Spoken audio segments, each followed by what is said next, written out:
Yo, what's up everybody, Fortron here, and today we are starting our brand new Dark Souls 3 Easy Mode Beginner's Guide. If you've been following the channel for a bit, you'll know that we've done Elden Ring, we've done Bloodborne, we've done Dark Souls 1 and 2, we've even done Demon Souls.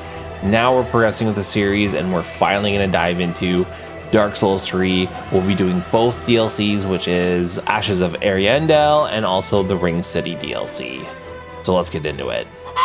Okay, so Dark Souls 3, this will be the most familiar to a lot of you, especially if you're coming from Elden Ring and you haven't played any other FromSoftware games.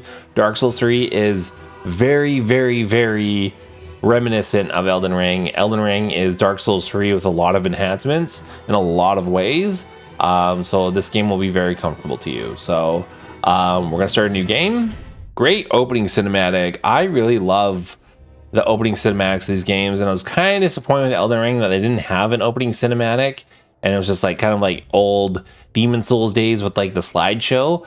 But I do see for Elden Ring the story trailer that they released, that to me is the opening cinematic to Elden Ring, and I wish they would put that in there. Anyway, I digress. We're going to start with our character selector. So for our class, we're actually going to go with Assassin. And you can call them whatever you want. And you can go through the normal character editor and do all the cosmetic stuff that you want. For Burial Gift, we're going to go with Black Firebomb. And this is definitely Dark Souls 3. Just the look of the characters. They kind of have like a clay look to them, which is, I don't know, like it's iconic in my opinion. Okay, and when you're all done with your edits, we're just going to finalize creation. So again, we picked the Assassin class. The reason why we're going with Assassin is just because they start off with Spook. It's a spell that we're going to use quite a few times. And they also have a really good parrying shield, which will come really in handy, especially for the first boss fight. They come with the E-Stock, and it's not that great of a weapon, but we're only going to use it for the first boss. Normally we would pick the Mercenary. The reason why we'd pick the Mercenary is because they come with the Sellsword Twin Blades, which is what we're going to use through the whole playthrough. The reason why I don't start off with this character is because of the shield that it comes with and just the armor and the stat mix. I'm just not a big fan, where the Assassin has a little bit more even with the stats. We just need to get the dexterity to 16, which is only 2 levels, which is really easy. And then we get all those other benefits of picking this character as well, which is the spell, the ability to use some magic, and the parrying shield that we get. So that's why we're going with Assassin. All right, we're going to finalize our creation. So this game just starts off so great. So let's explain a few of the mechanics of Dark Souls 3 before we get into it. So story-wise, this is kind of like the end of days for Dark Souls 3. There's a lot of that symbolism of the story, like nothing lasts forever, like everything fades, like you can't change inevitability. So there's a lot of those themes in this game, and you're kind of like the last resort in this game. So they need to reignite the flame to kind of push the Age of Fire ongoing even further. So this is like, who knows how many years after the first game. I think this could be centuries. This could even be a millennia past Dark Souls 1. And people have just repeatedly had to do the same things, collect the Lord Souls, reignite the first flame. But the effects don't last as long anymore. So now they're running out of chosen ones that can do that quest. That's why they rang the bell, and it awoken all of the previous Lords of Cinder who have done the task before, and we need their souls. And then we've also been arisen as well. But anyway, don't want to go into the lore too much. Watch Vaddy videos if you want to learn more. Let's go over the mechanics of Dark Souls 3. So what's changed over the previous Dark Souls is, just like Dark Souls 2, you have a charged R2 that you can use, but you also have a 2-hand, and with your FP bar, you also have what's called Weapon Arts, and it's like a special attack that you can do with L2. So in this case, it's like a super lunge, and that'll use your stamina and a little bit of FP. So each weapon type has a different weapon art. And this was like the precursor to Ashes of War. The shame thing is that you can't switch weapon arts. So if you have a weapon that you think is really cool, but the weapon art is lame, that kind of sucks. Or you got a really lame weapon that has a really cool weapon art, then that was a complaint. Another thing with Dark Souls 3 is they don't have like a hollowed, unhollowed mechanic. It's not as prominent in this game. It does exist, but it's more for story and lore. So if you die, you don't automatically turn into like your rotten, like hollowed self. But there is an embered state. So you'll pick up these things called embers, and they will increase your maximum health. You also get an ember anytime that you beat a boss, which I really liked. In Elden Ring, you got the rune arcs, which they're kind of sparse in the game. And I kind of wish that you would get a rune arc or the rune arc attribute when you beat a boss, kind of like in Dark Souls 3 here. But those are the main things. And they also brought in the FP flask, which they didn't have in previous games. They just had allotted spell amounts that you could use. But yeah, that kind of explains it. Let's kind of switch up our configuration here. I always like to put my wand on the right hand so I can switch with the D-pad between being able to use spells. And we're going to keep the shield in the left hand. I'm doing an L2 here to parry. You can also hold it up. And you know how to roll. And we're also starting off at a light enough weight that we're not fat rolling or anything. But yeah, let's get right into it. Around here, these are like the tutorial enemies, and they just die with one hit. They're not even worth farming because they just drop such little souls, so they're not even worth going up against. We're gonna run up to this guy, dodge left, kill him. If you go down this way, there is a crystal lizard, like a big crystal lizard, that will be very tough. They do drop a decent amount of souls, but I think the trouble that you'll have defeating them is not worth it at this point. So we're just gonna run up here. And here is your first bonfire that you're gonna get. So we're gonna light that up. Sit down so you replenish your items. Another thing that sucks is that the Estus flask automatically allots when you pick up the Ashen Estus flask, and you have to go to a blacksmith to reassign that. So we're not going to be using the Ashen Estus flask. We're going to take it off. The rest of the stuff can stay on.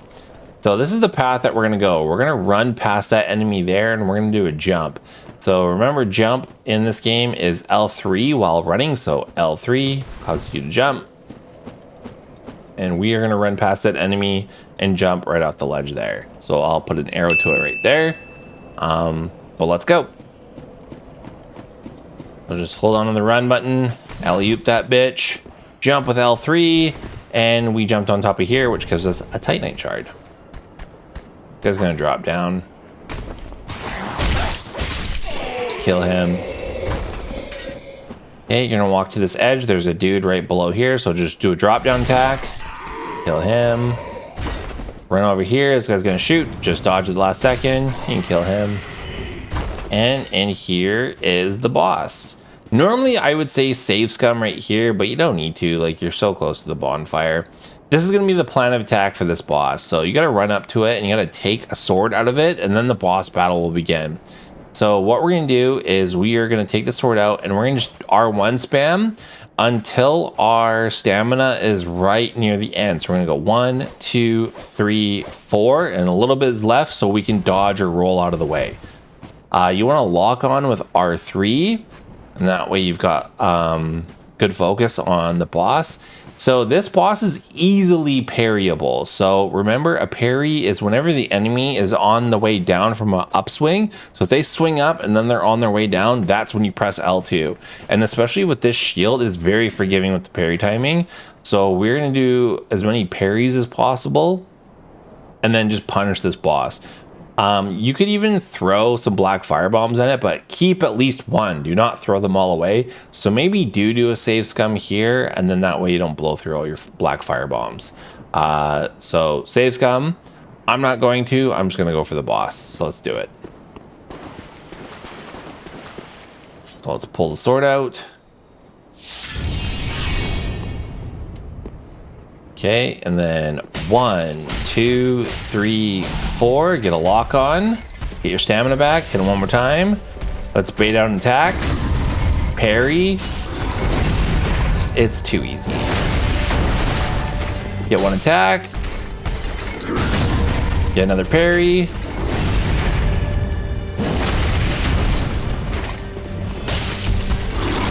So he's gonna transform halfway through. Just get behind him and just lay the pain on. Don't get greedy. Always keep a little bit of stamina so you can roll away. He'll do a jump attack and you can easily just roll at the last second.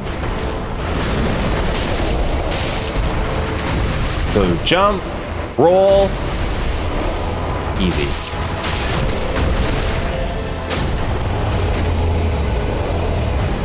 Booyah. Great first boss. And you'll see we got the Ember restored. So that happens after every boss fight if you are not in an embered state. And you'll see now that the top left, that little logo has kind of got like flames on it now. That means that we're embered, and you'll see that our health has gone up a little bit. So it's a nice little health boost, but it does go away if you die. We're gonna go through this door. All right.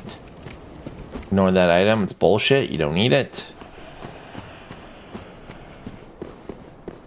That's another thing. Before you commit to this guide, make sure you actually follow the guide. And when I say save scum, save scum. If you choose that well, I don't want to have to save scum, I don't think this guide is for you, because you will get fucked over. Because I see lots of people in my comments, they'll post like, oh, I died too many times and I'm completely out of those items. What do I do? The answer is you're fucked. You're fucked, and you start your game over because you didn't listen and you wanted to play the way that you wanted to play. That's fine. Do that and then just progress through the game. You're going to have a dog shit time. But if you're struggling with this game and you genuinely just want like an easy guide to get through the game, follow this and then play it a second time and play however the hell you want, and then you'll be more comfortable with the mechanics and like how the game works, and you'll enjoy it a lot more. But if it's your first time, you're gonna be fucking terrible. You're gonna be so bad, and I know you're gonna be shitty, and I know you're gonna die to a lot of these bosses a bunch of times, and then you're gonna lose all your stuff, and then you're gonna be fucked, and you're not gonna want to farm, and then you're gonna quit the game. So that's why when I say things like save scum, fucking learn how to save scum. So it's really easy to do on PS5. It's really easy to do on PC. I don't know how to do it on Xbox, but I'm pretty sure it's easy. Learn how to do that. And if you don't ask questions if you're stuck, because I don't even want to answer them. Anyway, rant over. Now that we're here, let's drop in that coiled sword that we pulled out of that boss.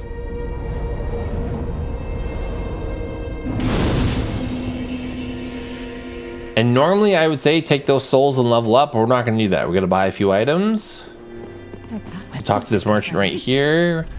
We are going to buy one firebomb, one prism stone, and we're also going to buy this large leather shield. Ashen one. Now that we got those items, we're going to go up here. This is Firelink Shrine, by the way. This is our main hub, our little comfy zone.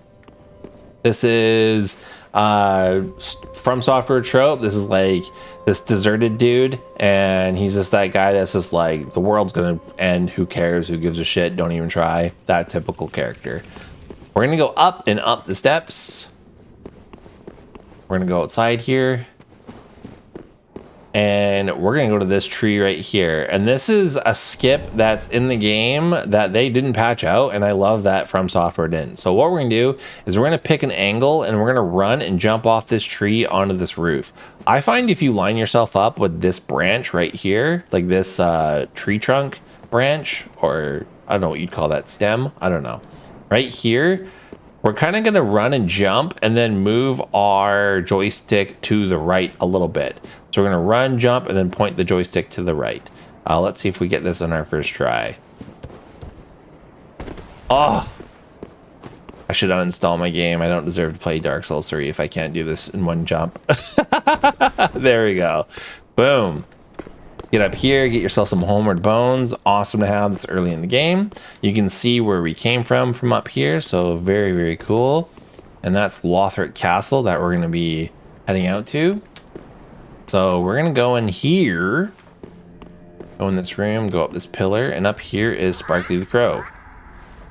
So he trades items with you, and that's why we picked up those few items there. So we're gonna drop that firebomb, one black firebomb, these stones, one homeward bone, and that leather shield.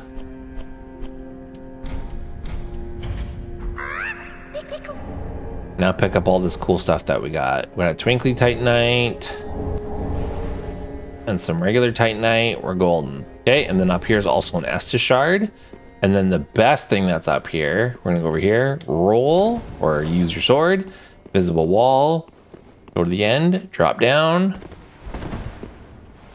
And in here is the coveted silver serpent ring. So this will give us a boost in souls that we get from dropped enemies. So press start, go to equipment, we're gonna go down. We got 4 ring slots in this game, which is awesome. I think Dark Souls 2 also had 4 ring slots, but the previous games had only 2. So we're gonna pop that ring on right away, and let's go allot our Estus. Let's drop down. I know it sounds harsh earlier where I was just like, don't even fucking comment if you have questions, like if you don't follow the guide, but it's kind of a waste of my time, because it's just like, what it comes down to, if you don't want to play through this easy mode guide, it's just like, okay, well, just be good at the game, or just like learn that you have to get good, and what that means is dying a lot, and you're going to lose all your items, and the only thing that you have to rely on is your level of skill. And if that frustrates you or makes you want to quit the game, then follow my guide bit by bit, exactly how I do things, and you will succeed. And then there's nothing stopping you from doing a second or third playthrough where you don't have to listen to a guide and you just play it the way that you want, and then see how you progress. Okay, we're gonna go to him and we're gonna allot Estus. We're gonna take away that Ashen Estus, and then we're gonna reinforce Estus, give him the shard. And now we have 5 right off the bat. That's awesome. Pretty be careful. Okay. Now let's use what souls that we have left. I think we have a couple of soul items too. This is probably like 50 souls. Oh, 200, wow. Okay, talk to her. And we're gonna put it all into Dex.